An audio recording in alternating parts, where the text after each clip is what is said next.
Buenas tardes, les damos la bienvenida al espacio Hablemos de Libros de la Librería Internacional. Nos acompaña el arquitecto y escritor Andrés Fernández, uno de los mayores promotores de la historia arquitectónica josefina y uno de los nuevos cronistas costarricenses que, con su pluma, ha recuperado la mirada crítica que como ciudad necesitábamos. Arquitecto, investigador y crítico, sus ensayos y artículos sobre literatura, historia del arte, diseño, arquitectura, urbanismo y patrimonio cultural se publican en las más importantes revistas nacionales y así como otros medios internacionales. Sobre esos temas, además de desarrollar su trabajo en el turismo cultural urbano, ha publicado los libros Un País, Tres Arquitecturas, Art Nouveau, Neocolonial Hispanoamericano y Art Deco en Costa Rica, 1900-1950, en el año 2003. Barrio México, Art Deco, un barrio josefino de 1930 a 1950, en el 2006. Los muros cuentan, crónicas sobre arquitectura histórica josefina, en el 2013. Punto y aparte, la Plaza de la Cultura, en el año 2014. Pasado construido, crónicas josefinas sobre arquitectura histórica, en el 2016. Colegio de Arquitectos de Costa Rica, una memoria, en el año 2017. Y es coautor de varios libros más. Además, publicó Grafías Urbanas, un tercer volumen en la misma línea de crónicas sobre la arquitectura histórica josefina. Es profesor universitario. En el 2015 recibió el Premio Nacional de Gestión y Promoción Cultural del Ministerio de Cultura y Juventud. Andrés, bienvenido. Qué gusto tenerte por acá. Qué alegre. Muchas gracias, Juan. Pues igualmente encantado de volverte a ver y de volver a conversar. Hace rato que no nos vemos, pero siempre que nos vemos es alrededor de libros. Así que sí, para mí también es una gran alegría siempre. Sí, recordaba que, bueno, las últimas veces, hace bastante rato, pero también en un momento donde se podía circular bastante, que nos topábamos en este lugar mágico que es Libro Azul, del querido Mariano, Por supuesto, ¿verdad? cómo no, cómo no. Uno de esos lugares, en efecto, uno de esos lugares mágicos, uno de esos rincones josefinos que vale la pena visitar. Sí, que además siempre me da la gracia porque, bueno, cuando te topo a vos y otras personas que leo y que admiro y que les tengo bastante cariño, al mismo tiempo es como con una especie de recelo, con el miedo de que se encontraron la joya que yo andaba buscando. Entonces, es súper La, particular porque es como, qué lindo encontrarme aquí a esta persona, pero la tirada es que lleve tendrá, algo ahí debajo del brazo que yo quería. exacto, tendrá algo guardado, ya se llevó algo que yo quería, como una especie de Siento cariño lo con mismo con sospecha. vos y con otra gente. Prefiero no encontrarlos. Qué bueno. Mira, Andrés, bueno, vos sos muy conocido por conferencias, charlas que das en torno al urbanismo, sobre todo en la forma cómo las das. Nos acercas absolutamente a todos a un San José de antaño, a un tema nostálgico que nos hace pensar en la construcción política de la ciudad, que nos hace pensar mucho en el tema del patrimonio, que nos hace también a tratar de hacer memoria sobre un tema del olvido, ¿verdad? O sea, en qué momento olvidamos esas casas, esos edificios, en qué momento pasamos un viernes y resulta que el lunes se demolió alguna construcción. Nos pone en realidad con ojos bastante críticos, pero al mismo tiempo nos enamora de lo que tenemos y nos ayuda mucho a tratar de sostenerlo. Eso es algo que yo siempre defiendo y me encanta de lo que vos has hecho. Y bueno, con estos tres libros que comenzaste con Los Muros Cuentan, luego con Pasado Construido y con Grafías Urbanas, has hilvanado un poco la historia josefina, el legado y pues bueno, un montón de preguntas que nos siguen quedando. Pero bueno, en ese sentido me gustaría mucho saber un poco eh, en qué momento de tu vida viste San José y entendiste que era necesario reconstruir un poco su historia para aprender y para ver cómo afrontábamos pues un presente a veces dudoso a nivel de arquitectura. Bueno, Ve, se puede decir que hay dos momentos, Juan, trascendentales. Hay un álbum publicado por el Banco Nacional en 1971 con ocasión del 150 aniversario de la independencia, que es un álbum grande. Yo lo tengo ahora aquí, yo lo compré posteriormente, no es el que yo vi, que sé que está ahí todavía, de manos de quien lo llevó. Es un libro que trae 200 fotografías del San José antiguo, desde los primeros registros que van de 1873, 74 en adelante hasta los años 20. Ese libro yo lo vi cuando tenía 10 años, lo llevaron a casa y para mí fue un impacto tremendo. Yo he vivido mucho San José, lo he querido muchísimo. Desde niño sentí que nunca, vamos a ver, yo me sentía mejor en San José que en mi Escazú natal. Entonces, para mí ir a San José era algo fantástico, pero ese San José que yo vi ahí a los 10 años, la única persona a la que podía recurrir en ese momento fue a mi papá, que es una persona bastante mayor, sigue vivo, por cierto, gracias a Dios. Y entonces yo le dije, era tan hermoso San José, sí, era increíblemente hermoso.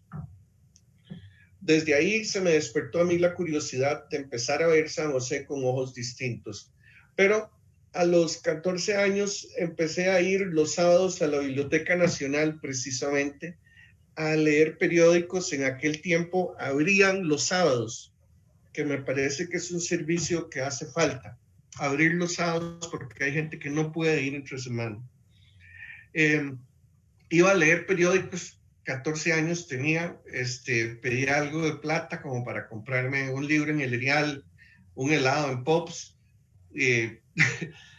leer periódicos y venirse para la casa en la tarde. Entonces, bajando, eso ya va a ser, estamos cercanos hace casi 40 años fue eso, ya casi 40 años, bajando por la Avenida de las Damas, no Paseo de las Damas, como le dicen ahora los bateadores, bajando por la Avenida de las Damas, del lado de la fábrica, empiezo a reflexionar en la acera, el muro, los edificios al otro lado de la calle, y antes de llegar al cruce de la Plaza del Metálico, que no Jardín de Paz, cruzo a donde estaba Peters, donde estaba la empresa Peters, en la acera del Morazán, digamos, ya en la acera del Bar Morazán.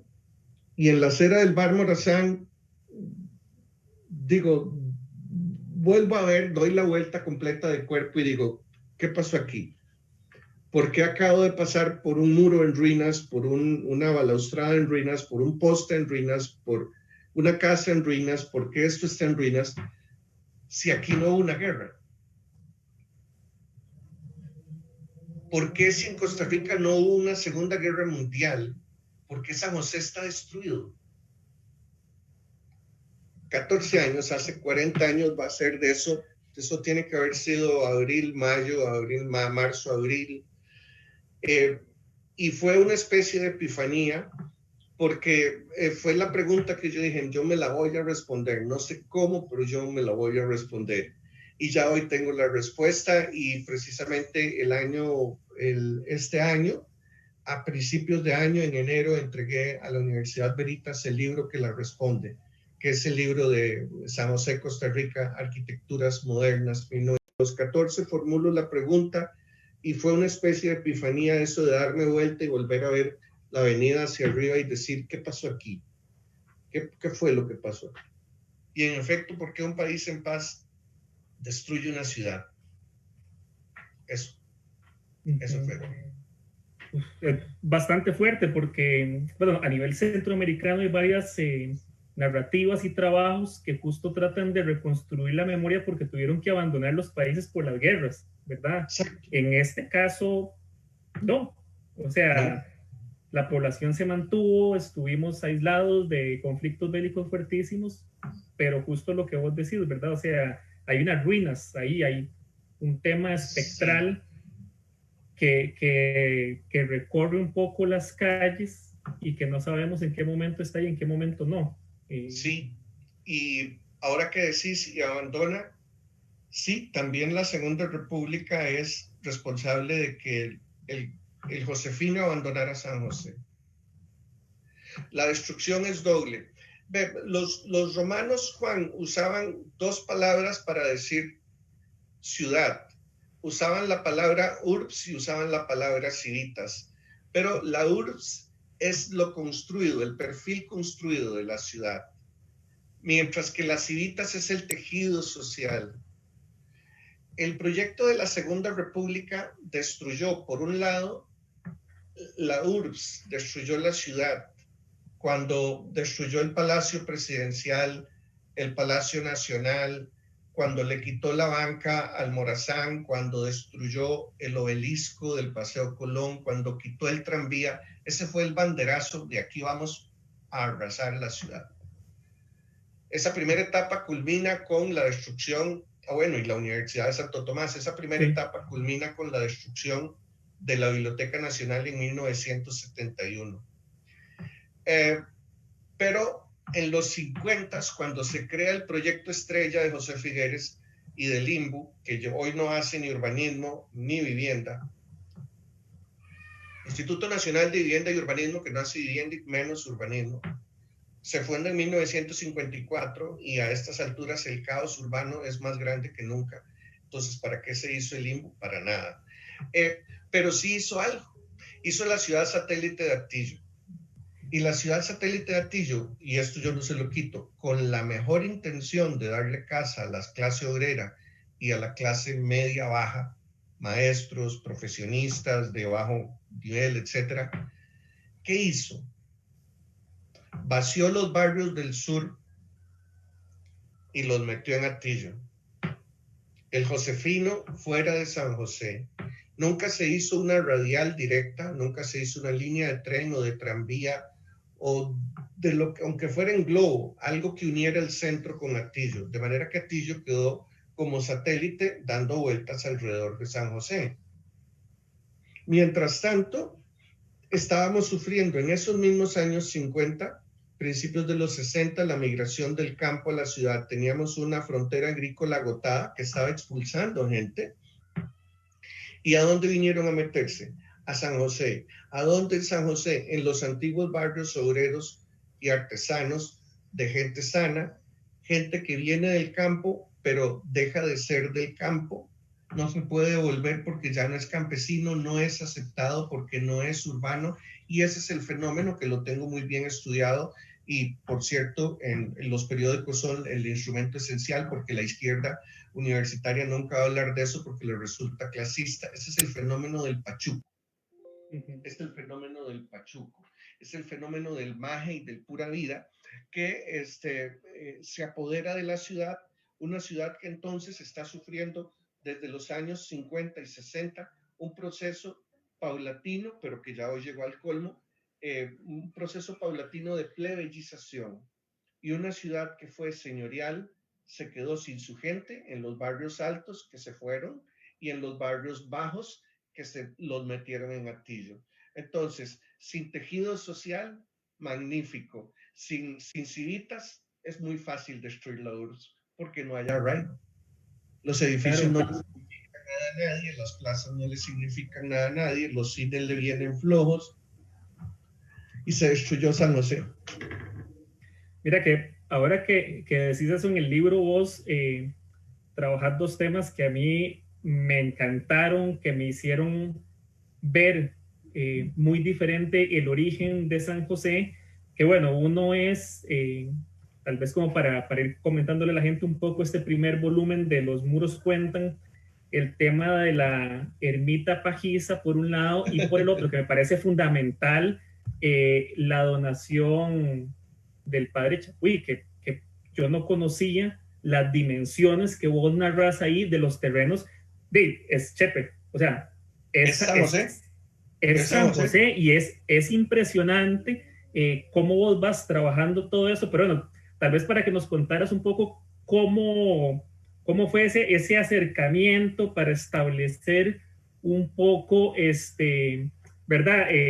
el tema este de San José, donde más bien estaban obligando a la gente, incluso recuerdo, lo subrayé por ahí, que les decían, bueno, tienen obligación, incluso les quemamos los ranchos si no se vienen a poblar el centro. Mandaban las Bueno, tropas a sacarlos amarrados, les quemaban los ranchos.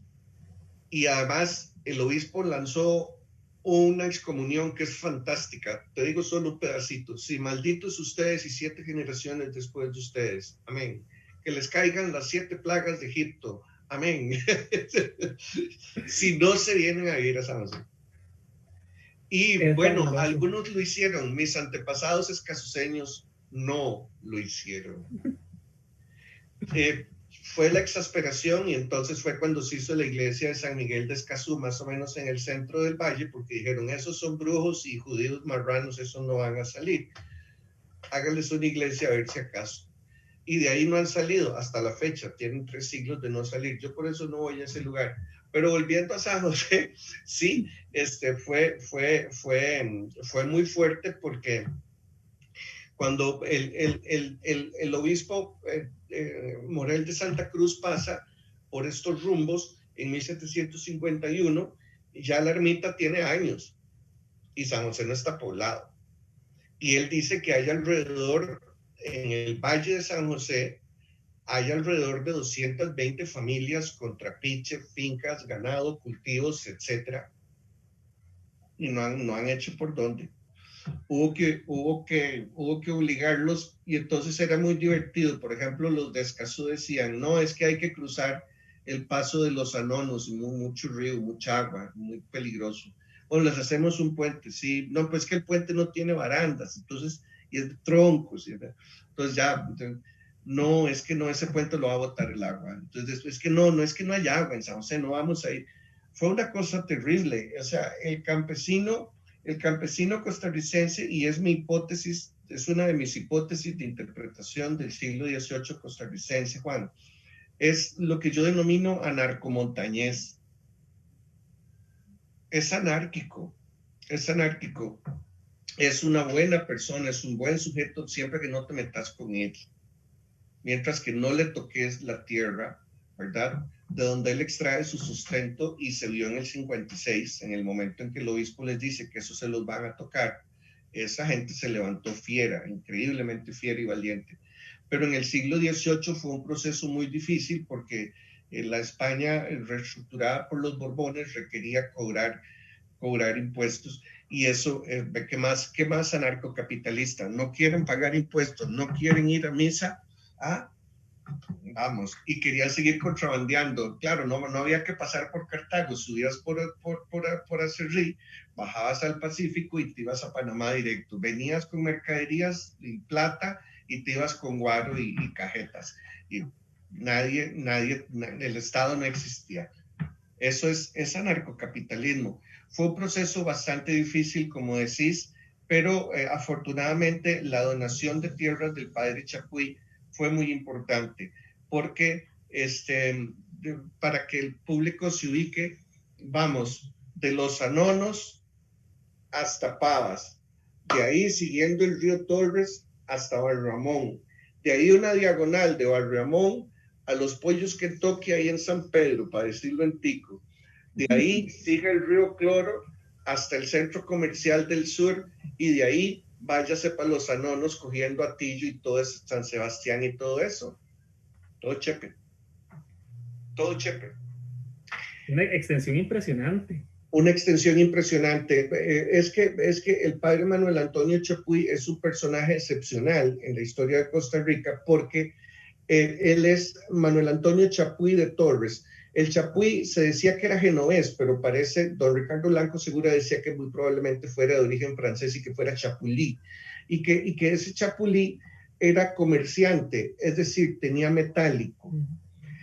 Y su mamá era Torres, es decir, era descendiente de conquistadores, entonces tenía tierras.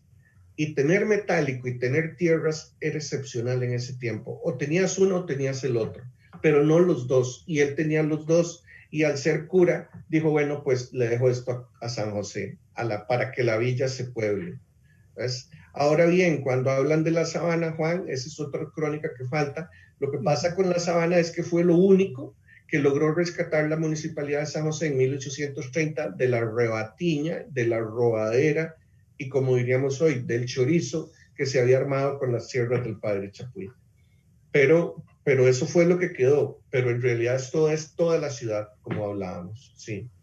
Sí, porque bueno, aprovechando sobre ese tema del padre Chapuí, en la crónica que vos comentás sobre el tema del aeropuerto, que además hay un debate interesante cuando lo ponen en Pozos de Santana, si no me equivoco, que hay todo un reclamo por los 16 kilómetros que hay que recorrer.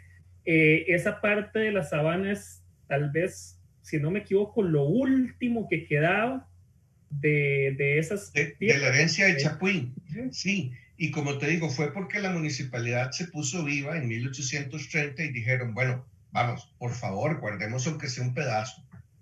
Y fue un pedazo que se guardó para que los pobres de la villa pudieran llevar sus bestias a pastar.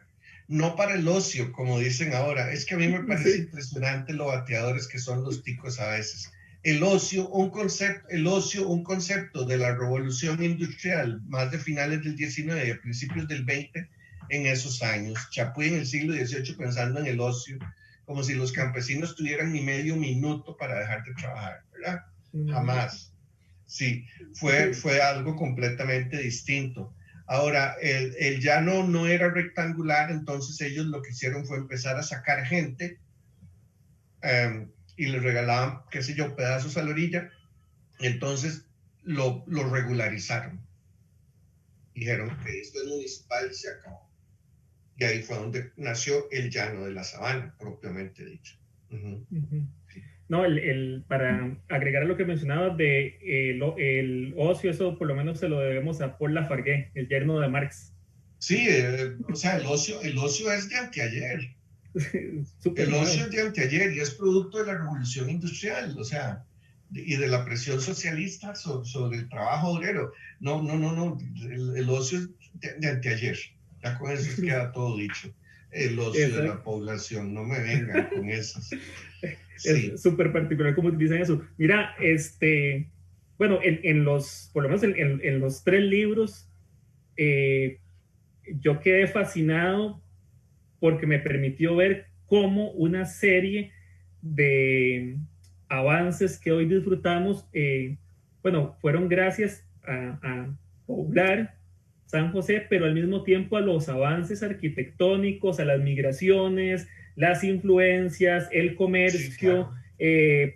El San José, o bueno, la Costa Rica, bueno, no, el San José, que vos empezás a trabajar ahí, justo ahora que estamos a las puertas del Bicentenario, antes y después de la independencia, era un San José espectacular, o sea, pluricultural, tenía una tolerancia religiosa impresionante. Bueno, ahora conversamos sobre el tema, sí, o sea, las influencias, las visiones, sí, claro. Quienes venían al país, las importaciones que se daban, o sea, eran unas cosas espectaculares. Cuando vos mencionas ahí, traían algo de Bélgica, de Alemania, de Inglaterra, yo digo, uff, o sea, digo, era una trabajada enorme, pero al mismo tiempo, qué lujo que se podía dar eso. Bueno, incluso mencionas un proyecto fallido de casas armadas metálicas de Bélgica, que se tuvieron que rematar, que yo digo, ahora eso sería... Bueno, ahora son los contenedores, ¿verdad? Pero... Sí. Quedan 2, por cierto, ahí detrás de la clínica bíblica, una pulpería y una casita. Sí, vamos, en los años 20, después del terremoto del 24, cuando se hacen las primeras viviendas de bien social, es que la Costa Rica liberal es esta de la que estás hablando, era otra cosa, ¿verdad? Nuestros gobernantes eran esencialmente masónicos, en su mayoría eran masones, y eran gente de mentalidad muy abierta, y al ser ellos masones atraían masones de todo el mundo, ¿verdad? Por eso, por ejemplo, en el protestantismo llegan a haber cerca de 8 denominaciones, te puedes imaginar. Es decir, no solo los clásicos luteranos y anglicanos, sino escoceses, esto, aquello, lo otro. porque era población que venía de Suiza, de Italia, de Bélgica, de Holanda, Inglaterra, Canadá, Alemania. Entonces, era muy cosmopolita, muy abierta, una ciudad muy abierta, muy tolerante y construyendo a partir de las influencias y apropiándose de ellas, que es, ¿verdad?, lo que se acabó con este complejo de inferioridad de ser latinoamericano, que sigo sin entender qué es eso, ¿verdad? Porque es ese, ¿qué somos? Pero ¿qué es esa angustia, mijito? ¿Qué somos? No, no es que somos, ¿qué queremos ser? Queremos ser una nación europea, en el sentido no de europeos, diría Octavio Paz cuando habla de los modernistas, no querían ser franceses, dice nuestros modernistas, empezando por Darío y Lugonés, dice, querían ser modernos. Los costarricenses, utilizando la analogía, no es que queríamos ser europeos, es que queríamos ser modernos. Hoy, ¿qué queremos? Porque yo creo que no queremos nada. Por eso criticar a la República Liberal es muy fácil, cuando en estos últimos 70 años de historia no hemos hecho absolutamente nada que verdaderamente valga la pena. Obras como el ferrocarril al Pacífico, wow, y después electrificarlo. Obras como la tremenda cantidad de construcciones escolares que se hicieron en la época de León Cortés, o programas de vivienda como estos que, para que nadie se robara la plata, los que a eso iba el cuento, los pusieron en manos de la Cruz Roja. Fue exitosísimo el programa, fue exitosísimo. No se perdió la plata y todo el mundo salió con casita. Se hicieron barrios enteros, ¿verdad?, con casas importadas directamente de los Estados Unidos. ¿Por qué? Porque se llegó a la conclusión de que era más barato importarlas ya prefabricadas que mandarlas a hacer en los aserraderos de aquí. ¿Quién pegó el grito? Como siempre, los empresarios ticos, que gracias a Dios en ese momento no tenían a Liberación para que los protegieran con su proteccionismo arancelario, patrimonialista y que ha quebrado al país. Y entonces se traían casas, ¿verdad?, completas. Venían modelos de 3 cuartos, modelos de 2 cuartitos, etc. Era otra cosa, era completamente distinto. Cuando don Mauro Fernández hace la reforma educativa, los libros de texto de nuestras escuelas se mandan a hacer a París a la editorial Hachette. Por favor, los autores de última generación en conocimiento primaria y secundaria, traducidos al castellano para traérselos a los niños costarricenses. Eso es ser moderno, no es querer jugar de lo que no se es querer aspirar a lo mejor, ¿verdad? Perdón, Sí. y libros que se consiguen todavía y están en buen estado. Es que además la calidad del papel, de la tipografía, de la impresión, vos que sabes muy bien de eso, es fantástica, es magnífica realmente, sí, sí, sí. Además, los programas diferenciados, los programas primaria urbana, primaria rural, ¿verdad? No, era otro país, era otro país completamente distinto a esta masificación orteguiana que hemos venido viviendo desde hace 70 años. Andrés, hay algo en lo que me gustaría que conversáramos, que bueno, o sea, es la forma en cómo narras en estos 3 libros. A mí me encantó, yo la pasé súper bien, me reía, todo, ¿verdad? Bueno, además de que te conozco, ¿verdad? Yo trato siempre cuando leo y conozco al autor o la autora, trato por todos los medios de sacarme la voz porque siento que me están contando. Traté de sacar eso porque la disfruté muchísimo y bueno, conversábamos ahora fuera de cámaras que la crónica jugó un papel fundamental en la narrativa costarricense, en la descripción. Bueno, la crónica, por lo menos aquí, cuando llega a Costa Rica, pues tiene otra serie de usos, ¿verdad? Estaban suizos que enviaban para revisar cuencas hídricas, terrenos, entomólogos para revisar insectos. Venían una serie sobre todo de científicos, venía gente, sí, y venían viajeros, diplomáticos, gente de Estados Unidos, Inglaterra, Alemania, Suiza, ¿verdad? Pero claro, a falta de cámara, a falta de tener ese arte de poder dibujar con plumilla, no les quedaba otra que utilizar el texto Claro. Para reflejar todo. Entonces generaban cosas maravillosas. Hay dos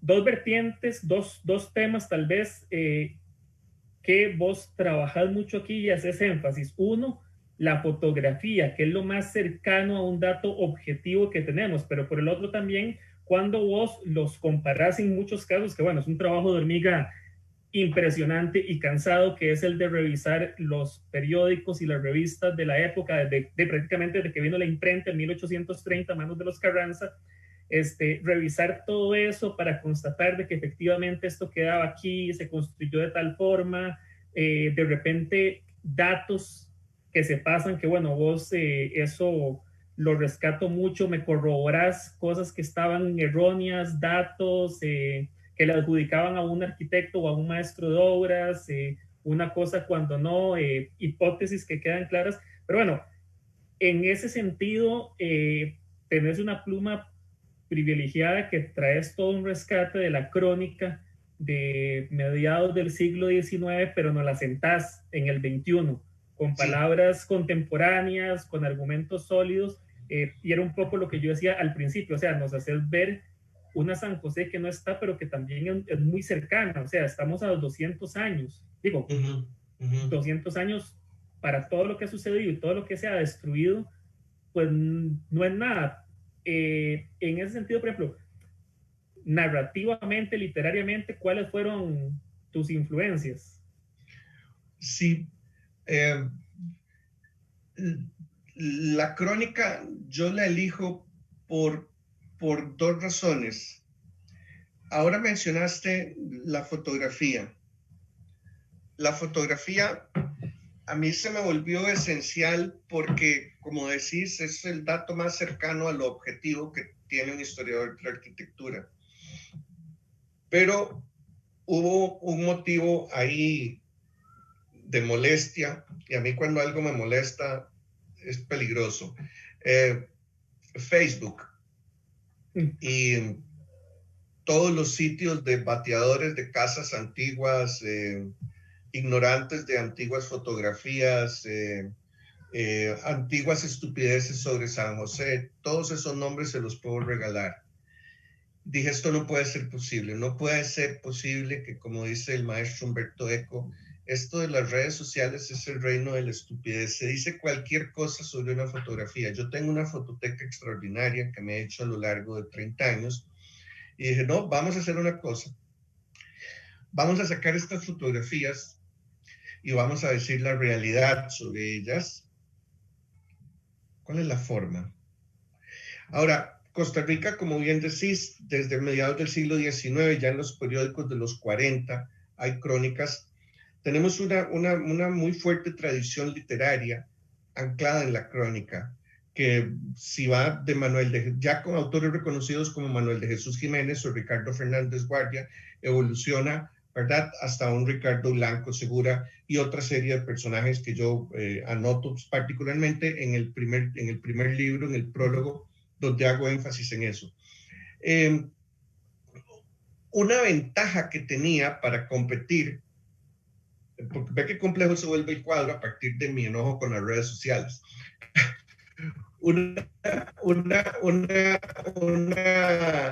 Necesitaba una palanca para competir con esa estupidez que es tan fuerte porque es diaria y es cotidiana y es segundo a segundo que se va construyendo, es la inmediatez del texto. ¿Cómo haces? Otra de las tradiciones propias del siglo XIX, y ya no solo en Costa Rica, sino también en Europa, de donde la adoptamos nosotros por esa ansia de modernidad, es que las crónicas aparezcan en publicaciones periódicas, en revistas y periódicos, como las de don Manuel de la Cruz, don Manuel de Jesús Jiménez, y una vez que son suficientes, se reúnan en tomos. Ahí lo tenemos. Y yo dije, ahí está, ahí lo tenemos. Ahora bien, la novedad, entonces, no estoy innovando en sacar fotografías antiguas. No estoy innovando en la crónica como forma, ni estoy innovando en la periodicidad de la crónica y su rejuntado, ¿verdad?, su conjunción en un libro. ¿Cuál es la única innovación que me atribuyo? El tema, el nicho sin llenar de la historia arquitectónica del país, que tiene una enorme ventaja. Y con esto te cierro la respuesta. La arquitectura, Juan, a mí no me interesa. La arquitectura y el urbanismo no son sino pretextos traducidos a textos para hablar de nosotros como costarricenses, de la historia social. Como le comentaba a Ernesto Rivera en una entrevista en Canal 13, me permite hablar del catolicismo y del protestantismo, del comunismo y de los liberales, de los anarquistas y de los reformistas, de estos y de aquellos, de los pobres y los ricos, de las cantinas y los cementerios, a partir de la arquitectura. La arquitectura tiene la enorme ventaja de que materializa momentos sociales, como bien lo sabes vos como pensador libertario, ¿verdad? Y entonces nos los hace aprensibles. Una simple pared cuenta más que un tratado de historia. Y creo que en ese sentido, la crónica es una forma amena, amigable, puesto que es todo lo que la nueva historia marxista no quiere que sea la historia, lo mío es, ¿sí? No quiere que sea episódica, lo mío es episódico. No quiere que sea narrativa, la mía es ultranarrativa literaria. O sea, es todo lo que los historiadores de la Universidad de Costa Rica no quieren, con toda claridad y conciencia. Es amena, es para que la gente la lea, y así como vos pasaste un buen rato, se ría un rato, vea una buena foto, recuerde o aprenda o conozca sobre su pasado, sobre sí mismo. La historia social es el nudo de lo que yo hago. Mira, es fascinante porque, bueno, es justo eso lo que yo leo, por lo menos en estos 3 tomos que he estado publicando la editorial Costa Rica. Y bueno, aprovecho para hacer el anuncio. Los 3 libros se consiguen en la página de la Librería Internacional. Les llega dentro del GAM de un día para otro, y fuera del GAM en 4 días. Mira, es eso, es aprender. Perdona, Juan, perdona. Y ya viene el cuarto. Ah, imagínate. Bueno, estoy preparándolo para enviárselo a Ciudad en Tránsito, para enviárselo a la editorial, ojalá a fin de año, no sé, vamos a ver. Ay, qué alegre, Andrés, porque no. Ese es el problema con esto, que uno termina el tercero, el Grafías Urbanas, y ¿qué? O sea, que uno quiere seguir, o sea... No. Mi idea es que sea una docena. Ah, sí, una saga más larga que Harry Potter, pero más corta que los gatos guerreros. Exacto. Qué bueno. Mira, porque, o sea, yo tuve la oportunidad por medio de los libros de conocer el San José de barro, hasta transitar por las primeras puestas de piedra en las calles. O sea, fue algo fascinante, hasta, bueno, o sea, entender el tema de las aceras, la electrificación, bueno, el primer mapa que se hace, entre comillas, que se hace la anotación de que, bueno, o sea, yo lo hice cuadrado, pero no es así, ¿verdad? Que me pareció eso fabuloso. Yo dije, qué genialidad de tipo hacer esa nota. O sea, es que yo me imaginaba, después de hacer ese trabajo, que además es primero para cuantificar, o sea, que bueno, es un mapa, pero en realidad es un dato estadístico para cuantificar. Es un plano de catastro más que un mapa, sí. Pero también era para saber cómo se le pagaba a todas estas personas que andaban cuidando, encendiendo faroles. O sea, cosas tan maravillosas que yo digo, cómo a partir de esto tan específico nace todo lo demás. Lo que hablábamos ahora de la ermita de Pajiza, uno de los mayores argumentos en contra es no hay agua. Y bueno, se empezó a abrir para que llegara agua. O sea, claro, ya ahí entra la imaginación de que, mira, o sea, cómo se fueron a volar pala, porque por supuesto no existía tractores ni nada. No, es un trabajo de romanos. Eso viene de allá, de Ipis de Guadalupe.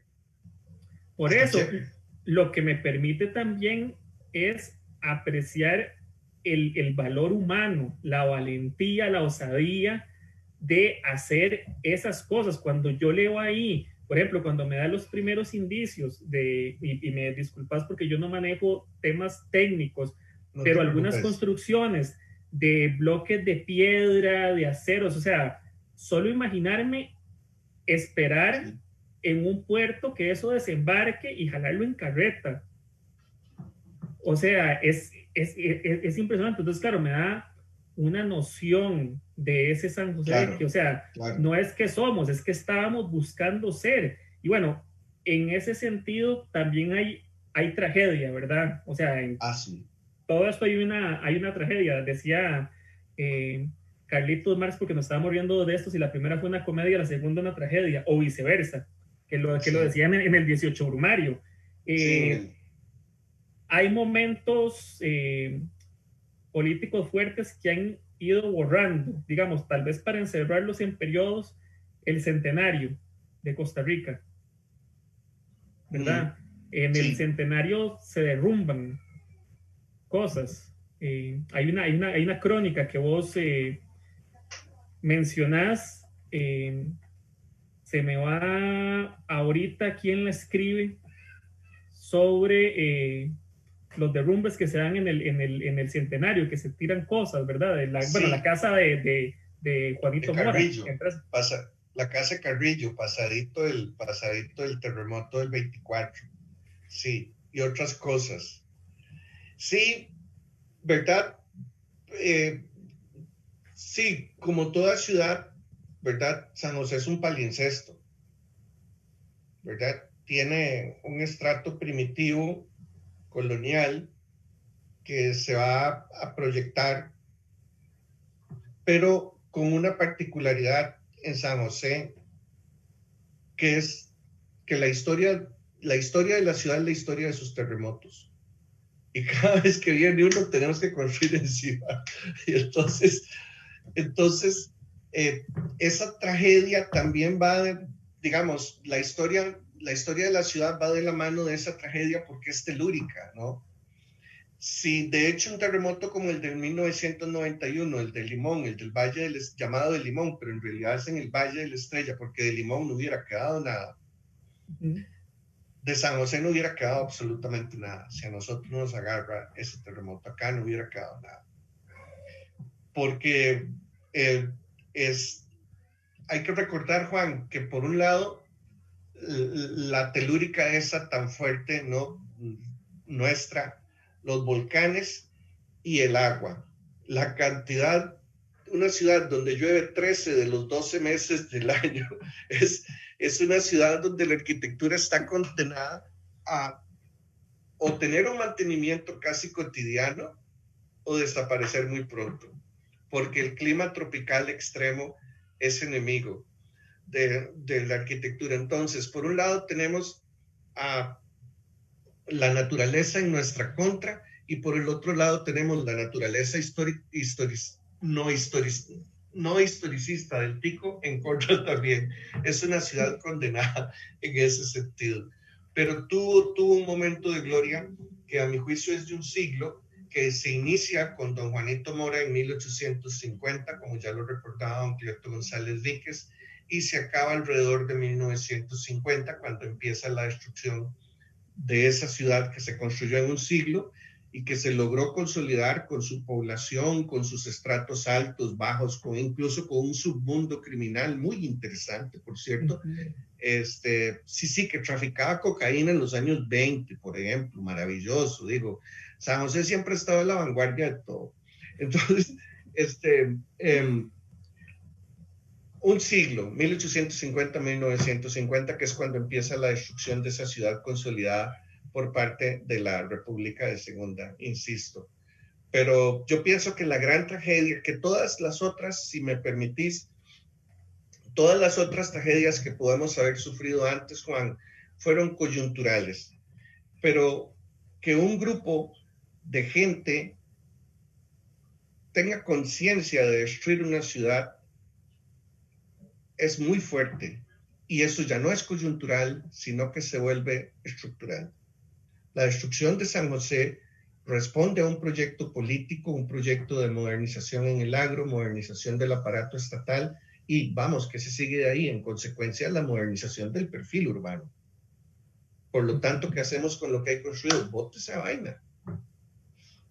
Es muy fuerte. Para mí esa es la gran tragedia de San José, liberación nacional.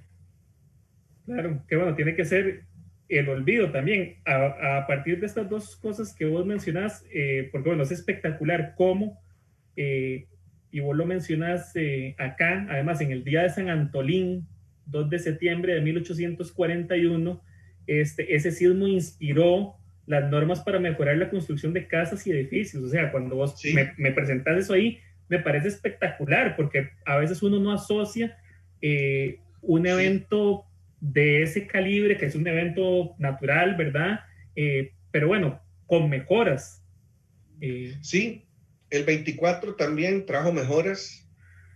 El del 88 trajo mejoras. Monseñor Til, precisamente de quien Uh-huh. hablábamos hace un rato, Monseñor Til le manda eh, eh, cartas a todos los curas. Vamos a ver, elijan materiales o metálicos o de madera, porque en este país todo se nos va a caer. Entonces Fue, empiezan las construcciones de metal con ladrillos, las construcciones, las ermitas victorianas de todo el país en madera vienen de esa época y demás. ¿Ves? claro, es que es espectacular eso porque, digo, hay una noción, entonces, por un lado, está claro la desaparición de arquitectura por medios naturales, pero por otro, claro, la desaparición por proyecto político, que es peor, Sí, ¿verdad? sí, sí, Eh, sí, pero también por proyecto político, como te digo, entre los liberales y la iglesia, de cómo hacemos mejor arquitectura, cómo hacemos, perdón, mejor construcción, más que arquitectura, mejor construcción, ¿ves?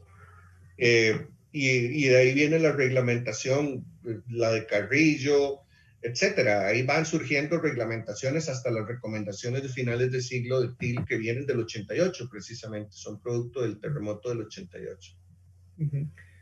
yo quiero aprovechar, ya estamos a poco de cerrar, recomendar fervientemente los libros de Andrés, porque bueno, es una oportunidad de viajar por la arquitectura josefina, pero es que es viajar también por la historia. Ahí uno se topa desde la iluminación, temas de agua, bueno, todo el capítulo de la primera represa hidroeléctrica es fascinante, la legislación, que además yo no sabía, en algún momento Kit la tuvo.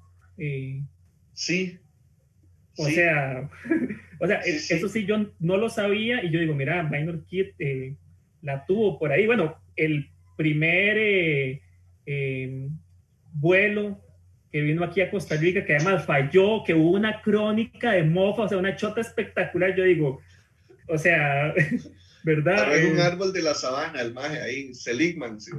¡Pum! Cortó un Bueno, palo de la sabana. el Nobel español Benavente burlándose de que el Teatro Nacional no tenía fosa, eso también me pareció espectacular. O bueno, la historia que hablábamos de que yo leí, pues esto que es una crónica de Manuel Argüello sobre esta soprano, que bueno, tiene una historia, pero es una historia espectacular. O sea, cómo Ah, la no, salvan en no, Nueva no, es. York, Juan Mora y su, o sea, mira, bueno, estoy tal vez spoileando, pero es que me entusiasmé mucho leyendo los libros porque tal vez no había tenido oportunidad de aprender tanta historia de San José y de Costa Rica narrada de una forma tan amena en 3 volúmenes, ¿verdad? Y eso es algo que, bueno, yo te lo agradezco miles Gracias a vos. porque para que yo pueda disfrutar esto, un libro en un día y pasarla bien y después seguir digiriendo, recomendando, investigando, vos has tenido que quemarte las cejas en la hemeroteca de la Biblioteca Nacional, en el portal del SINAVI, en cuanto a archivo, en las conversaciones, porque es algo que yo rescato mucho de tus libros también. Eso sí, Hay un acto de caminar y de conversar que vos de haces. conversar con mucha gente, desde una cantina, sentada en un parque, tomar té con la última descendiente de, llamar a don fulano a que me cuente sus memorias. O sea, es un trabajo arduo, pero se disfruta muchísimo. Se disfruta como nunca he disfrutado yo hacer algo en mi vida, escribir esos libros. Esos Vaya, tres ha en sido, particular. sí, ha sido fabuloso. Y bueno, para, para ir cerrando, hay un tema en grafías, además es un cierre súper importante porque me parece que es para reflexionar y estos libros, más allá de que uno la pasa genial y los disfruta, lo hacen uno reflexionar justo sobre eso que vos decís, o sea, qué queremos ser, cómo reflejamos nuestra forma de vivir, nuestra forma de relacionarnos, nuestra forma de caminar, ¿verdad? Incluso por la ciudad, tal vez ver la hora desde otros ojos y bueno, cómo se puede repoblar una ciudad que, por ejemplo, bueno, ahora no, pero la transitaban unas 2 millones de personas diarias y por la noche la habitaban menos de 50,000, lo cual es triste, ¿verdad? O sea, la San José de día no es la San José de noche, es desolada, bolsas de basura, o sea, parece como un lejano oeste raro, en vez de bolas de heno dando vueltas, es bolsas de basura, Bolsas de botellas de basura dando Coca-Cola. vueltas también. Es impresionante. Y bueno, es el tema del bullicio. Vos decís el bullicio citadino que a veces nos ahoga desde dentro o el silencio indiferente con que ahogamos sus quejidos. Eso es algo para reflexionar mucho porque es o le pongo atención a qué ha sido esta ciudad o simple y sencillamente dejo que desaparezca, ¿verdad? Que bueno, estamos a las puertas del Bicentenario. Arquitectónicamente, ¿qué nos espera para el Bicentenario? Nada, ni una acera se va a hacer, ni un adoquín se va a poner. Nos estamos quedando como sociedad en silencio frente a nuestra ciudad capital, caput, cabeza, la ciudad cabecera. Y si retomamos la famosa metáfora biologista, si el país es un cuerpo, ¿a dónde va un cuerpo sin cabeza? Sin ojos que miren, sin oídos que escuchen, sin cerebro que tome decisiones, ¿a dónde va ese país?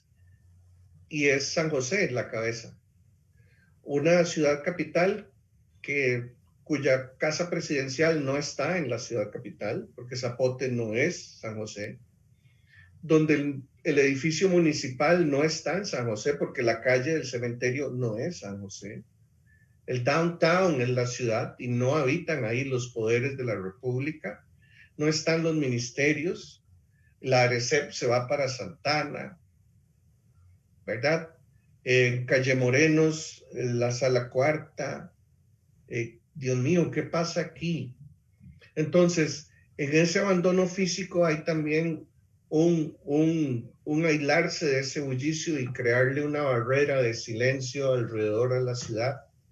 Y parece que solo estamos en eso, Juan, esperando como país y como ciudadanos, como gente urbana, a que el silencio la derrote y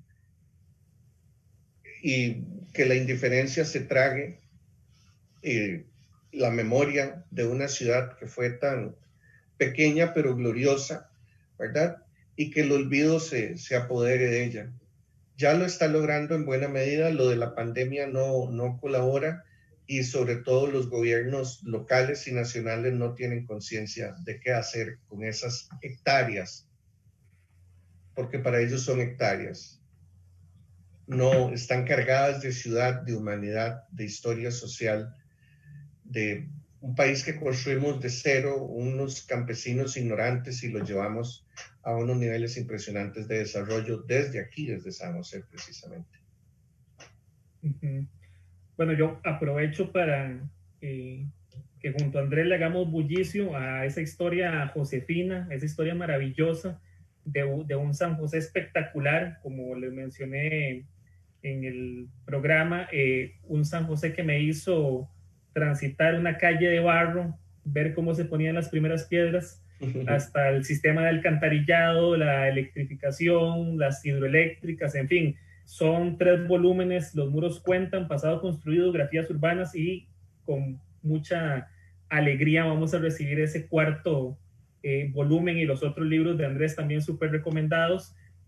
Son libros para pensar, San José para aprender, pero bueno, tenemos la gran dicha también que están escritos por una pluma maravillosa, entonces la vamos a pasar bien. Yo creo que es de los libros de crónicas que más he disfrutado estos años. Se inscriben en una corriente de crónica internacional a partir de García Márquez, Kapuscinski, Caparrós, y bueno, tenemos la gran dicha de que aquí está Andrés con estos libros, además locales, los cuales no me voy a cansar de